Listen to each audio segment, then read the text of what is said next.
शेतकऱ्यांना जर कर्जमाफी खरोखर मिळणार असेल तर त्याचं स्वागतच केलं पाहिजे. राज्याच्या शेतकरी संकटात आहे. विशेषतः आता आखाती युद्धामुळं, इराणमधल्या युद्धामुळं इथून जी निर्यात होते ॲग्रिकल्चरल प्रॉडक्टची, ती दुबईच्या पोर्टवर, अन्य पोर्टवरती 8-8 दिवस झाले तशीच पडून आहे. माल सडतो आहे, शेतकऱ्यांचं नुकसान होत आहे. तर अशा शेतकऱ्यांना शेवटी कर्ज काढावं लागतं. अवकाळी पाऊस आहे, गारपीट आहे, अशा अनेक गोष्टीमुळे शेतकरी मेटाकुटीस आला.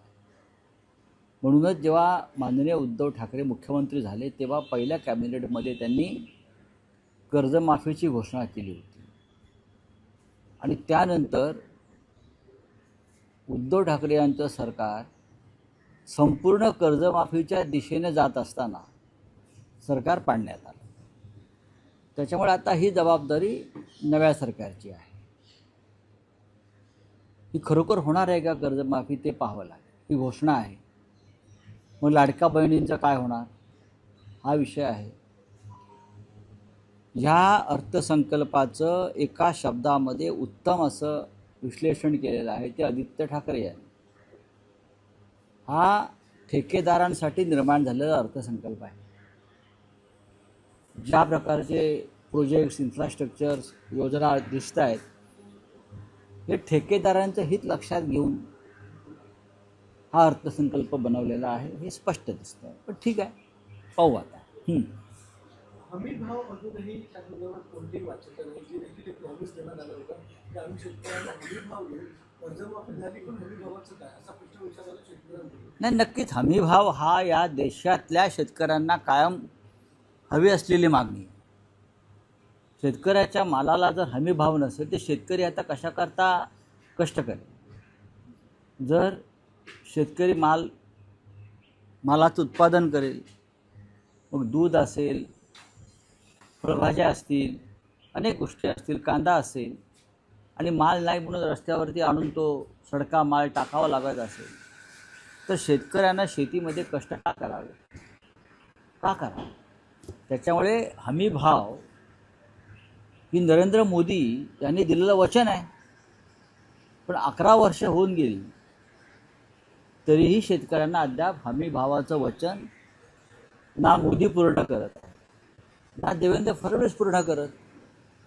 शेतकऱ्यांना कर्जमाफीसुद्धा नको आहे. खरं म्हणजे शेतकऱ्यांना फक्त हमी भाव हवा आहे, त्यांच्या मालाला भाव हवा आहे, त्यांच्या मालाला विमा कवच हवा आहे, इन्शुरन्स हवा आहे. जसं आता दुबईच्या पोर्टवरती आमचा माल पडला आहे युद्धामुळे, त्याच्या इन्शुरन्सचं काय, त्याच्या भावाचं काय, त्याच्या नुकसानीचं काय, हाच महत्त्वाचा प्रश्न आहे. याच्यावर महाराष्ट्राचं कृषी खातं, जे कोणी कृषी मंत्री आहेत त्यांना या परिस्थितीची जाणीव आहे का की इराणच्या, अमेरिकेच्या, इस्रायलच्या युद्धामुळे फक्त प्रश्न गॅस आणि तेलाचा नाही आहे. लोकांना वाटत असेल गॅस, तेल, बरं का, क्रूड ऑइल हाच प्रश्न आहे, रशियाकडून घ्यायला परवानगी. मग इथून आमच्या शेतकऱ्यांना जो कृषी उत्पादनाची ते ठिकठिकाणी तो माल अडकून पडला आहे, काही ठिकाणी सडला आहे, हे नुकसान आहे. कालच केंद्रीय मंत्री मुरलीधर मोहोळ आणि उपमुख्यमंत्री एकनाथ शिंदे हे म्हणाले होते की युद्धजन्य परिस्थितीचा देशावर आणि राज्यावर कुठलाही परिणाम होणार नाही आणि झळ पोहोचू देणार नाही. मात्र 24 तासांमध्येच गॅस जो आहे तो घरगुती गॅस हा 60 रुपयांनी मागला आणि आपण आता परिस्थितीचा बघा, मुरलीधर मोहोळ हे नागरी हवाई उड्डाण राज्यमंत्री आहेत, बरोबर आहे. एकनाथ शिंदे हे राज्याचे उपमुख्यमंत्री आहेत.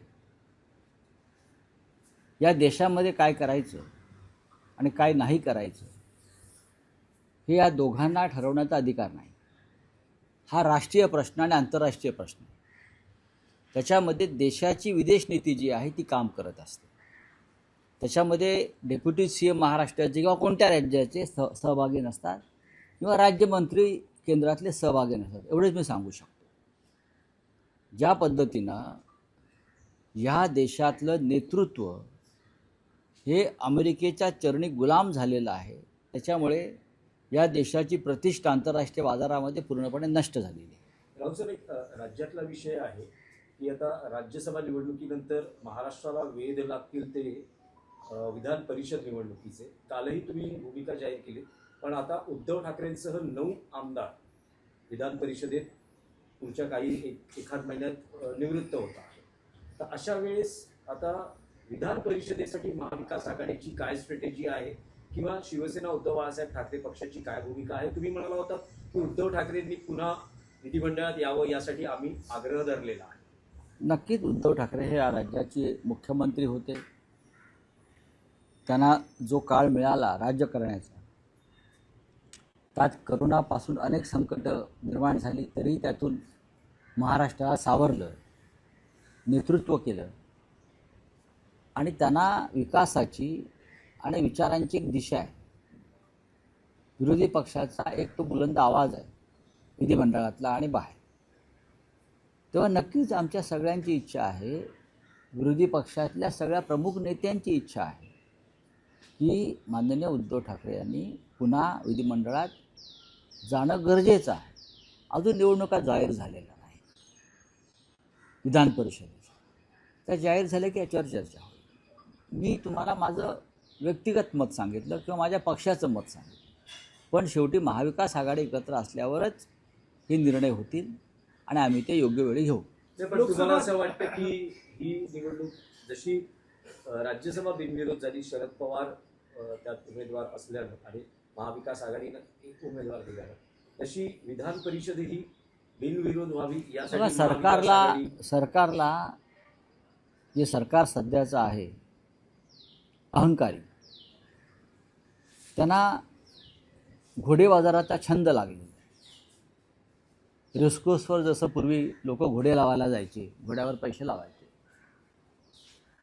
तसं या सरकारकडे भ्रष्टाचाराचा ठेकेदारीच्या माध्यमातून आलेला प्रचंड पैसा आहे. प्रचंड पैसे आहे.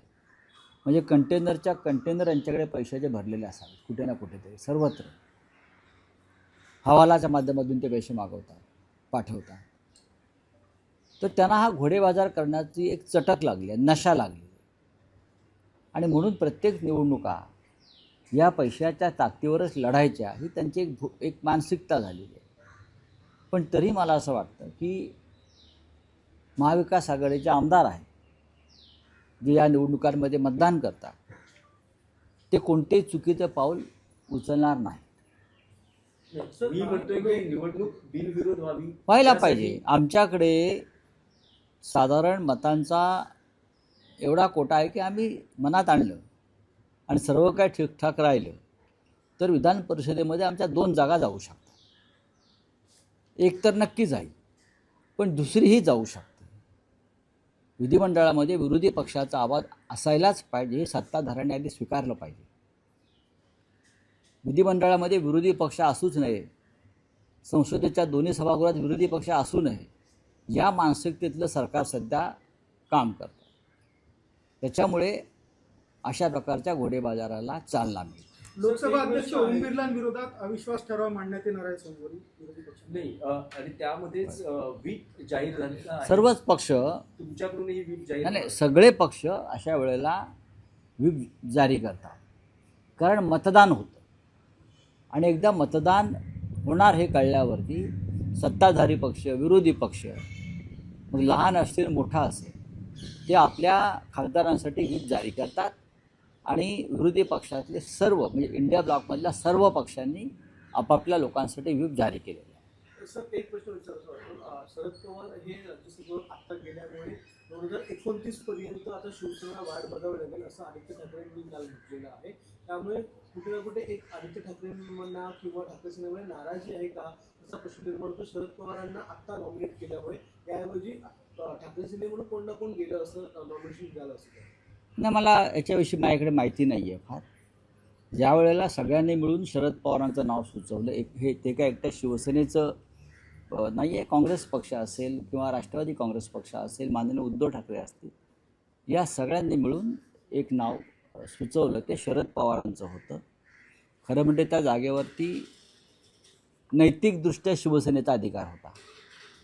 आमचे 20 आमदार असताना ती जागा आम्ही शरद पवार यांच्यासाठी सोडली. आता 28 साली निवडणुका होती. 28 29 विषयी कुठल्या निवडणुका माझ्याकडे आत्ता माहिती नाही आहे. पण तेव्हासुद्धा महाविकास आघाडी म्हणून आम्ही एकत्रच राहू, नक्कीच एकत्र राहू. हां, नाही, पण आता साहेब रोटेशन प्रमाणे अधिकार कोणाचा असेल? म्हणजे समजा आता विधान परिषदेत नाही, वेळ आहे ना, अजून भरपूर वेळ आहे. विधान परिषदेला तुम्ही एवढा पुढला विचार पत्रकारांनी करू नये ना.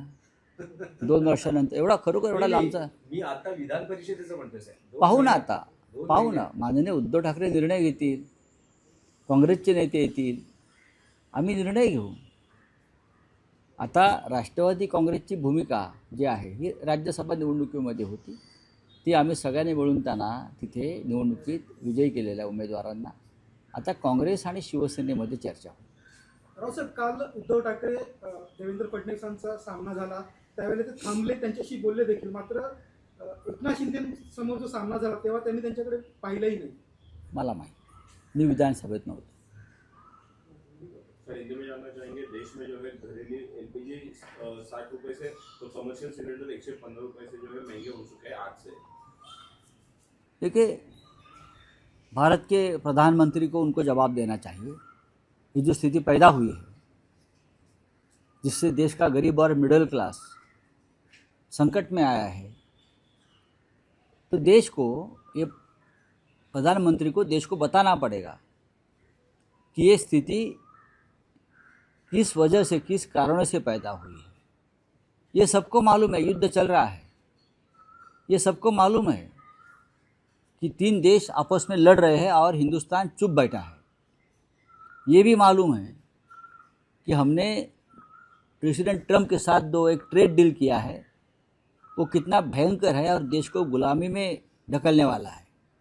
क्या ये उसके कारण से ये हो रहा है क्या?